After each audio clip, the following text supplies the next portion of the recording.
நம்முடைய கர்த்தரும் அருமை ரட்சகருமாகிய இயேசு கிறிஸ்துவின் நாமத்தில் என்னுடைய நல்வாழ்த்துக்கள்.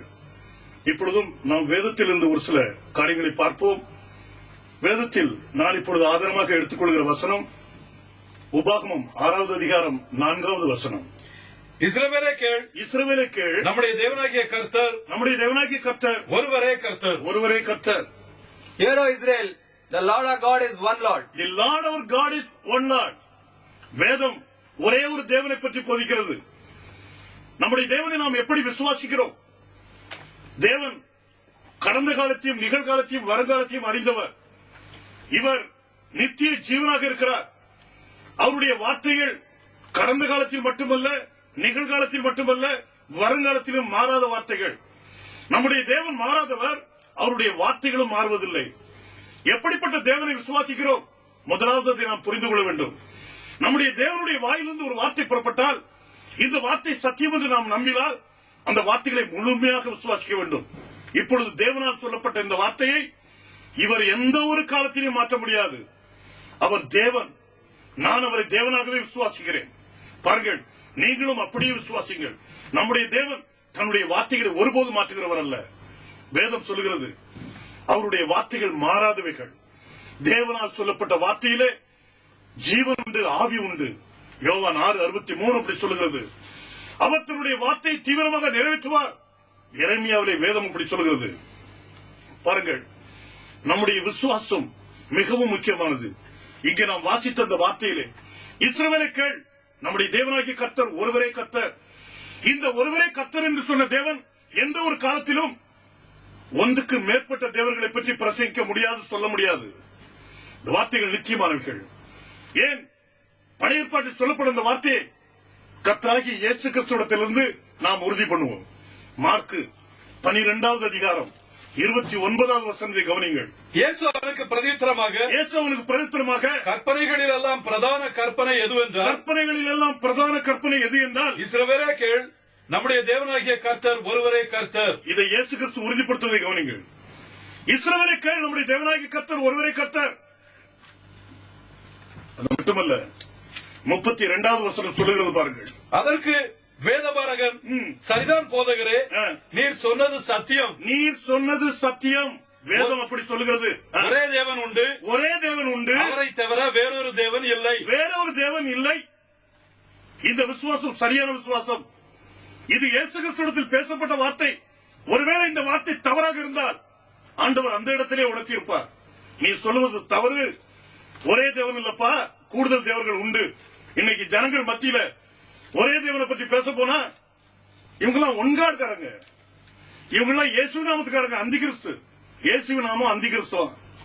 சிலுவையில் இருக்கும்போது ஆண்டவர் சொன்ன வார்த்தை இவங்களுக்கு தானே நமக்கு தெரியல. பிதாவே இவர்களுக்கு மன்னியும், தாங்கள் செய்கிறது என்னதென்று அறியாது இருக்கிறார்களே. தாம் பேசுறது என்னதென்று தெரியாம இன்னைக்கு பேசக்கூடிய ஜனங்கள், அப்படிப்பட்ட கூட்டம் இன்னைக்கு நிரம்பி இருக்குது. இயேசு கிறிஸ்துடைய பேர் அந்தி கிறிஸ்துவா.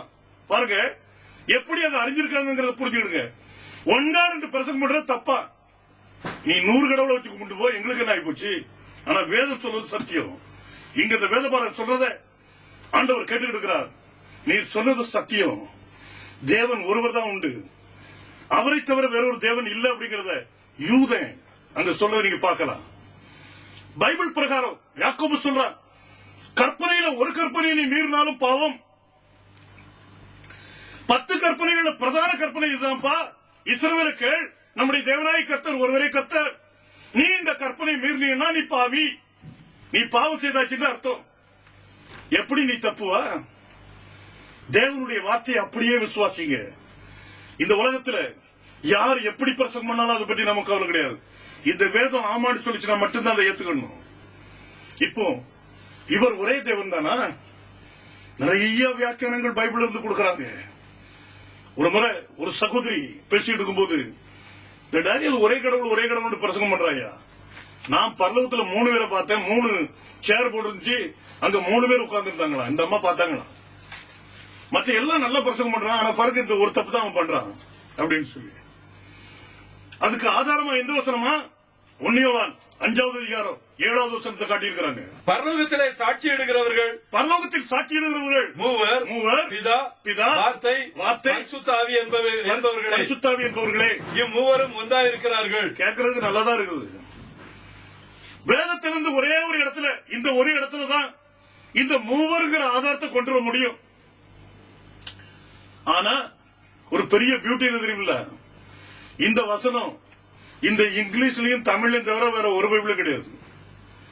மூல பிரதியில இந்த வசனம் கிடையாது. இது பின்னால் சேர்க்கப்பட்ட வார்த்தை. தேடி பாருங்க. மலையாளம் பைபிளாவது, தெலுங்கு பைபிளாவது, இந்தி பைபிளாவது, மராட்டி பைபிளாவது, எந்த பைபிளாவது இந்த வசனம் இருக்கான்னு தேடி பாருங்க, தெரியும். தமிழ்லையும் கூட பிராக்கெட்ல தான் அந்த வசனம் போட்டிருந்துச்சு. ஆனா இப்ப எப்படி போடுறாங்களோ எனக்கு தெரியாது. இது பின்னால் நுழைக்கப்பட்ட வார்த்தை. இந்த வார்த்தையை கையில் எடுத்து வச்சுக்கிட்டு 3 குதிக்கிறாங்க. ஆனா ஆண்டவர் சொல்றாரு, இஸ்ரவேலை கேள், நம்முடைய தேவனாய் கர்த்தர் ஒருவரே கர்த்தர். சாசு வந்து பேசும்போது, உன் தேவனாய கர்த்தரை நீ பரிச்சயப்படாதிருப்பாயாக வேதம் சொல்லுது. மத்திய 4வது அதிகாரத்துல வாசிங்க, 6-7வது வசனத்துக்கு வாங்க. அதற்கு இயேசு, உன் தேவனாகிய கர்த்தரை பரீட்சை பாராதிருப்பாயாக என்று எழுதியிருக்கிறதே என்றார். மறுபடியும் பிசாசு அவரை மிகவும் உயர்ந்த மலையின் மேல் கொண்டு போய் உலகத்தின் சகல ராஜ்யங்களையும் அவைகளின் மகிமையும் அவருக்கு காண்பித்து, நீர் சாஷ்டாங்கமாய் விழுந்து என்னை பணிந்து கொண்டால் இவைகளை எல்லாம் உமக்கு தருவேன் என்று சொன்னார். அப்பொழுது இயேசு, அப்பாலே போ சாத்தானே, உன் தேவனாகிய கர்த்தரை பணிந்து கொண்டு அவர் ஒருவருக்கே ஆராதனை செய்வாயாக என்று எழுதியிருக்கிறதே என்றார். அவர் மூவருக்கே ஆராதனை செய்வாயாக அப்படி எழுதல, அவர் ஒருவருக்கே ஆராதனை செய்வாயாக. ஆண்டோடைய கட்டளை. அப்பாலே போ சாஸ்திரம் அப்படின்ட்டார் ஆண்டவர். அவர் ஒருவருக்கே ஆராதனை செய்வாயாக. தேவன் தன்னுடைய கட்டளையை மாற்றுவது இல்லை. நியாயப்பிரமாணத்தை அழிக்க வந்து நினைக்காதுங்கப்பா, அதை நிறைவேற்றதுக்கு தான் வந்தேன் அப்படின்னார். இயேசு கிறிஸ்துட்ட கேட்கும்போது அவர் ஒரே தேவனை பற்றி சாட்சி கொடுக்கிறார். இன்னைக்கு ஜனங்கள் மத்தியில பெரிய குழப்பம். ஒரு இடத்துல செய்தி கொடுக்கும்போது 5-10 நிமிஷம் நான் செய்தி கொடுத்திருப்பேன், அவ்வளவுதான். அந்த இடத்துல உள்ள போதகரை என்கிட்ட வந்து பேசினார். பாஸ்டர், நீங்க கொடுத்த செய்தி எனக்கு ரொம்ப அருமையா இருந்துச்சு, 10 நிமிஷம் தான் பேசுனீங்க, ஆனா எனக்கு இது தேவையோ அது கிடைச்சிட்டு. நான் இவ்வளவு நாள் பெரிய குழப்பத்தில் இருந்தேன். பிதாகிட்ட ஜோம் பண்றதா இல்ல குமாரன்ட்ட ஜோம் பண்றதா இல்ல பரிசுத்தாவி இடத்துல ஜோம் பண்றதா நினைச்சிட்டு இருந்தேன். ஆனா இன்னைக்கு நீங்க சரியான விளக்கத்தை கொடுத்தீங்க அப்படின்னாரு. பாருங்க, இன்னைக்கு ஜனங்கள் மத்தியில குழப்பம்.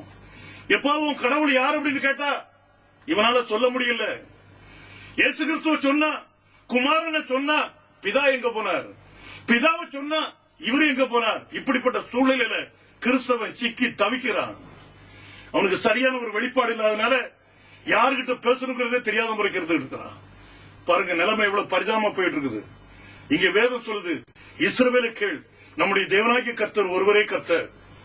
இவர் ஒருவர் தான் கர்த்தரா இருந்தா இந்த வேதமும் அதுக்கு தான் சாட்சி கொடுக்கணும். பைபிள் சொல்லுது. பாருங்க, ஒரு சில வார்த்தைகளை நான் உங்களுக்கு ஷார்ட் அண்ட் ஸ்வீட்டா நான் சொல்றேன். அதை நீங்க கருத்தா புரிஞ்சுக்கிட்டீங்கன்னா அது உங்களுடைய வாழ்க்கைக்கு பிரயோஜனமா இருக்கும். பாருங்க, வேதம் சொல்லுது இங்கே முதலாவது உபாகமம் 32வது அதிகாரம் 39வது வசனத்தை வாசித்து பாருங்க. நான் நானே அவர், என்னோட வேறே தேவன் இல்லை என்பதை இப்பொழுது பாருங்கள். நல்ல கவனிங்க, தேவனுடைய வார்த்தை இது. தேவன் தான் பேசுறாரு, நான் இல்ல. நான் நானே அவர், என்னோட வேறே தேவன் இல்லை என்பதை இப்பொழுது பாருங்கள். அவர் கூட வேறொரு தேவன் இல்லை. இந்த வார்த்தையை அப்படியே விசுவாசிங்க. அவர் என் கூட ஒரு தேவன் இல்லைன்னு சொன்னா நீங்களும் அதை சொல்லணும், ஆமான்ட்டு. இந்த வார்த்தைகள் ஆமென்றும் ஆமென் என்றும் இருக்குது. இதை நீ ஆமென் என்று ஏத்துக்கிட்டீங்கன்னா அது உனக்கு உபயோகமா இருக்கும். நான் கொல்லுகிறேன், நான் தான் கொல்றேன். லாசரை கொன்னது யாரு? நான் தான் கொன்னேன். நான் உயிர்ப்பிக்கிறேன், நான் தான் அவனை உயிர்ப்பிச்சேன். நான் காயப்படுத்துகிறேன், நான் தான் காயப்படுத்தினேன். நான் சொஸ்தப்படுத்துகிறேன், என்னுடைய தழும்புகளினால் குணமாறிகள் சொல்லுவது நான் தான். என் கைக்கு தப்புவிப்பார் இல்லை, என் கைக்கு தப்புவிப்பார் ஒருவர் கிடையாதுப்பா. எவ்வளவு அழகா பேசுறாரு பாருங்க ஆண்டவர்.